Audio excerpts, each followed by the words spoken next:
Welcome everyone. आज की इस वीडियो में हम बात करेंगे, अगर आप आईटीआई करना चाहते हो दिल्ली से तो इसका क्या प्रोसेस रहने वाला है। 2026 के एडमिशन स्टार्ट हो गए हैं, तो आइए स्टार्ट करते हैं वीडियो को। सबसे पहले इसके ऑनलाइन फॉर्म जो हैं 8 जून से निकले हुए हैं, जिसकी लास्ट डेट अप्लाई करने की 12 जुलाई रखी गई है।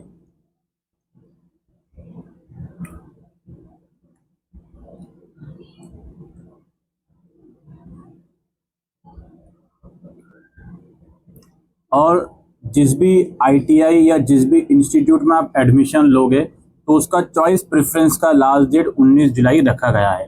अभी इस शेड्यूल के गाइडलाइंस में डिटेल में समझाऊंगा कि एडमिशन प्रोसेस किस तरह से चलता है। उसके बाद फिर रैंक लिस्ट आएगी, यानी कि जो भी डिटेल्स जो भी फॉर्म में आपने भरी हैं मार्क्स वगैरह, वो 20 जुलाई को आएगा। उसके बाद आप उसमें ऑब्जेक्शन दे सकते हो 21 से 22 जुलाई के बीच। और फिर फाइनल रैंक जो आएगी वो आपकी 24 जुलाई को आएगी। उसके बाद 28 जुलाई को फर्स्ट लिस्ट पब्लिश होगी। उसके बाद जो फर्दर प्रोसेस होता है वो आपका चलेगा।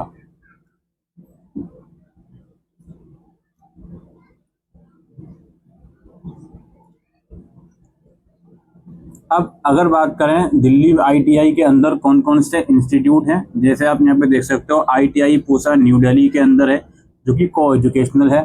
और अगेन आईटीआई अरब की सराय निज़ामुद्दीन है, आईटीआई शादरा है, और भी इंस्टीट्यूट है सीवी रमन, आईटीआई धीरपुर, और भी अलग अलग इंस्टीट्यूट हैं आईटीआई के, जिनका यहाँ पे नियरेस्ट लैंडमार्क मेट्रो स्टेशन और फर्दर डिटेल्स गिवन है।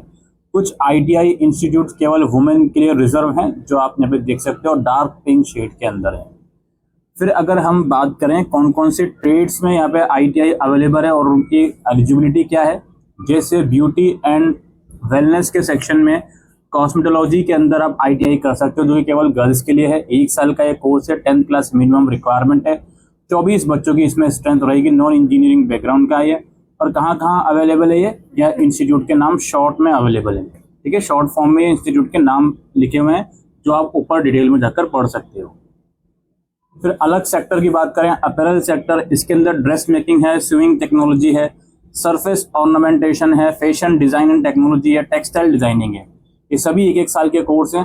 कुछ कुछ में क्लास 8 की मिनिमम रिक्वायरमेंट है और कुछ कुछ में क्लास 10th की। अगेन यहाँ पे इंस्टीट्यूट के नाम मेंशन है, कहाँ कहाँ पे ये अवेलेबल है। फिर आप ऑटोमोटिव के सेक्शन में देखोगे आप मैकेनिक ऑटो बॉडी पेंटिंग और mechanic auto body repair, mechanic auto electrical and electronics, mechanical diesel, mechanic 2 and 3 wheeler, mechanic motor vehicle, mechanic electrical vehicle, इन सब यहाँ पे ट्रेड अवेलेबल है। कुछ कुछ 2 साल के हैं और कुछ कुछ 1 साल के हैं। जनरली ज़्यादातर 10th क्लास की रिक्वायरमेंट है इन सब में एडमिशन लेने के लिए। और इंस्टीट्यूट के नाम अगेन यहाँ पर आप देख सकते हो।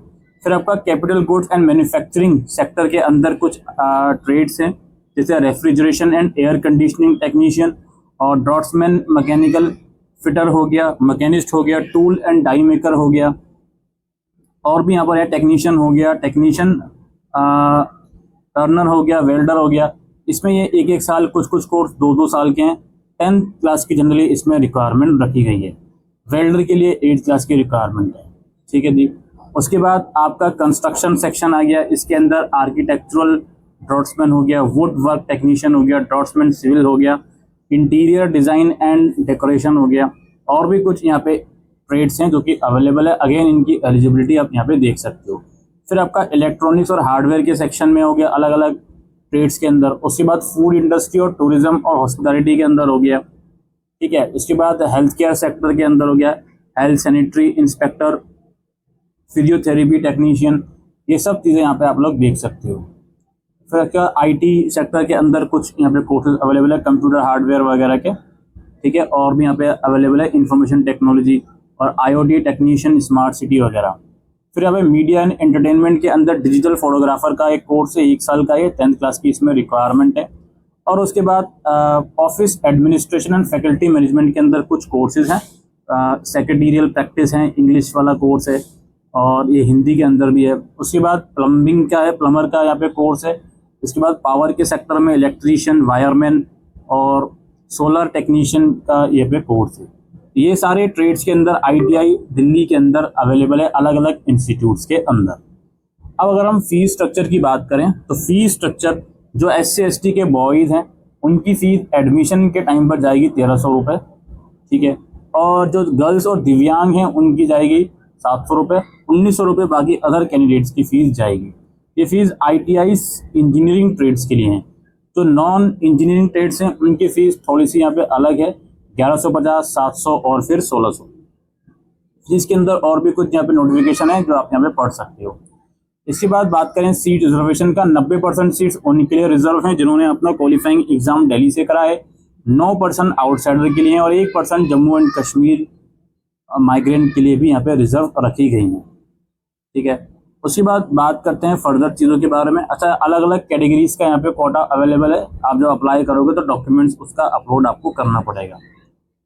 अब अगर बात करें यहाँ पे एडमिशन प्रोसेस की, इसे प्लीज़ थोड़ा ध्यान से समझिए। सबसे पहले आपको रजिस्ट्रेशन फॉर्म जो इसका निकला हुआ है वो भरना है, जिसकी फ़ीस आई गेस 200 रुपये है, नॉन रिफंडेबल है। उसके बाद फॉर्म भरना है, फीस भरनी है साथ में। फिर जो आपने फॉर्म भरते समय डॉक्यूमेंट वेरीफाई करे होंगे वही डॉक्यूमेंट वेरीफाई करे जाएंगे ऑनलाइन, जो अपलोड करे होंगे आपने, ठीक है। वेरिफिकेशन जब आपका हो जाएगा तो नोटिफिकेशन आ जाएगा आपके पोर्टल में ही।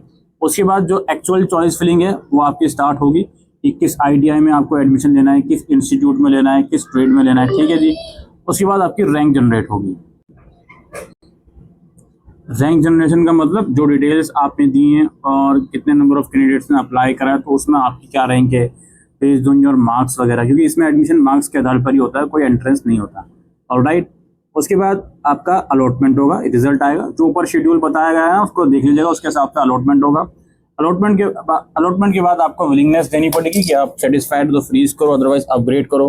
विलिंगनेस के बाद जो भी पार्ट एकेडमिक फीस है या जो भी एडमिशन फीस है वो आपको पे करनी होती है।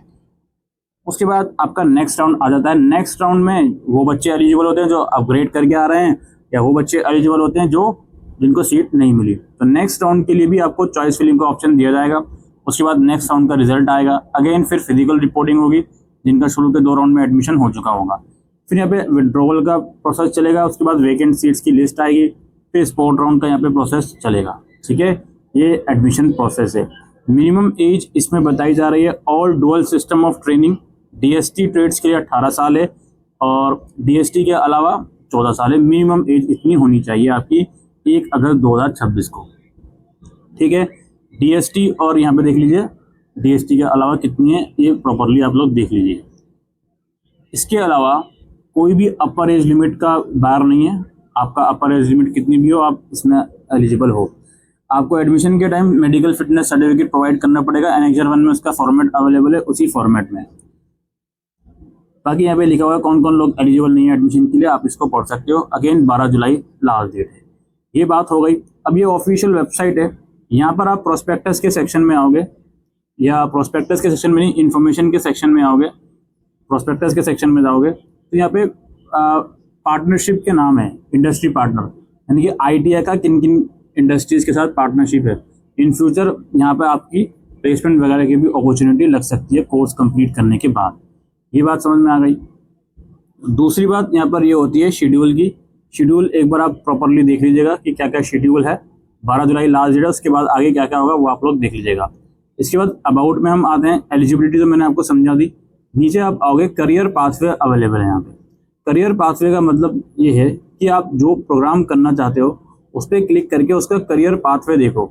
जैसे स्विमिंग टेक्नोलॉजी है, इस प्रोग्राम को मैं करता हूँ तो इसमें क्या क्या स्किल्स मुझे सिखाई जाएंगी और कंपनी द्वारा क्या क्या स्किल्स चाहिए होती हैं, ये सब चीज़ें अवेलेबल हैं। अपॉर्चुनिटी क्या क्या मेरे को मिल सकती हैं, फैक्ट्री में काम मिल सकता है, तो ये सब चीज़ें यहाँ पर अवेलेबल हैं। हर ट्रेड का अलग अलग, इसे ज़रूर पढ़ें। आप जिस भी ट्रेड में अप्लाई कर रहे हैं उसमें अप्लाई करने से पहले, ठीक है जी। बाकी होम पर हम आएंगे, ये वेबसाइट का लिंक है, यहीं जाके आपको यहाँ पे अप्लाई करना है। ये नेक्स्ट वेबसाइट पर आपको ले आएगा। अभी शायद थोड़ा सा हैंग करे वेबसाइट, वेट कर लीजिएगा और अप्लाई कर दीजिएगा, ठीक है जी।